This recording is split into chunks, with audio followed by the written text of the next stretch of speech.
ସକାଳୁ ଗାଧୋଇ ପାଧେଇକି ପୁଅକୁ ନେଇକି ଲକ୍ଷ୍ମୀନାରାୟଣ ମନ୍ଦିରକୁ ଯାଇଥିଲି ଠାକୁର ଦର୍ଶନ କରିବା ପାଇଁ। ଆସିଲା ପରେ ଶବରୀ କହୁଛି ମାମା ମୋତେ ବହୁତ ଜୋର ଭୋକ ଲାଗିଲାଣି, ତମେ ରୋଷେଇ କରିବେ ନା ମୁଁ କରିଦେବି। ମାତ୍ର 2 ମିନିଟ୍ରେ ରେଡ଼ି କରିଥିଲି ମ୍ୟାଗି। 2 ମିନିଟ୍ ନୁହେଁ, 5 ମିନିଟ୍ ଲାଗିଲା ମ୍ୟାଗି ବନେଇବା ପାଇଁ। ରୋଷେଇ କଲାବେଳେ ସ୍ୱାମୀଜୀ ପଚାରିଲେ ଦ୍ୱିପହର ପାଇଁ ଖାଇବା କ'ଣ? ମୁଁ କହିଲି ଡାଲମା କରିବି ବୋଲି। ମୋତେ କୁହନ୍ତି ରୁହ ଆଜି ଡାଲମାଟା ମୁଁ କରିବି। ମୁଁ କହିଲି ଠିକ୍ ଅଛି, ତମେ ତାହେଲେ ପରିବାପତ୍ର ସବୁ କଟାକଟି କରିଦିଅ, ମୁଁ ଆଜି ନଡ଼ିଆ କରିବି। ଭାବିଥିଲି ଏମିତି ରୋଷେଇ କଲେ ଜଲ୍ଦି ସରିବ ବୋଲି, ହେଲେ ସ୍ୱାମୀ ଭଲ ଚାଲାକି କରିକି ପଳେଇଲେ। ଖାଲି ପରିବା କାଟି ଦେଇଦେଲେ, ବାକି ରୋଷେଇ ତକ ସବୁ ମୁଁ କଲି। କହିଲେ ପୁଅ ଶୋଇଛି ମାନେ ମୁଁ ବି ଯାଉଛି ଟିକେ ଶୋଇପଡ଼ିବି। ଉଠିଲେ ମୁଁ ତ ଖେଳିବିନି, ତାକୁ ଧରିବିନି, ଖାଲି ମିଛ କଥା ଭାବି ଯେତେ ବାହାନା କରୁଛନ୍ତି କରନ୍ତୁ, ଗୋଟେ ମାଘରେ ତ ଶୀତ ଯାଉନି ନା, ମୋ ଟାଇମ୍ ବି ଆସିବ। ରୁହ।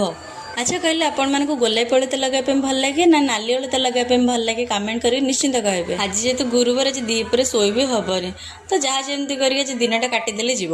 ଆଜି ସମସ୍ତଙ୍କର କେତେ ପିଠାପଣା କ'ଣ ହେଇଥିବ, ହେଲେ ମୋତେ ଏଗୁରା ଠିକ୍ସେ ବନେଇ ହିଁ ଆସେନି। ଆଉ ହଁ, ମୋର ଏଇ ଗେଟଅପ୍ଟା କେମିତି ଲାଗୁଛି କମେଣ୍ଟ କରିକି ନିଶ୍ଚିନ୍ତ କହିବେ। ପୁରା ଓଡ଼ିଆ ପାଇଁ ଏତିକି, ବାକି ଦେଖା ହବା କାଲି।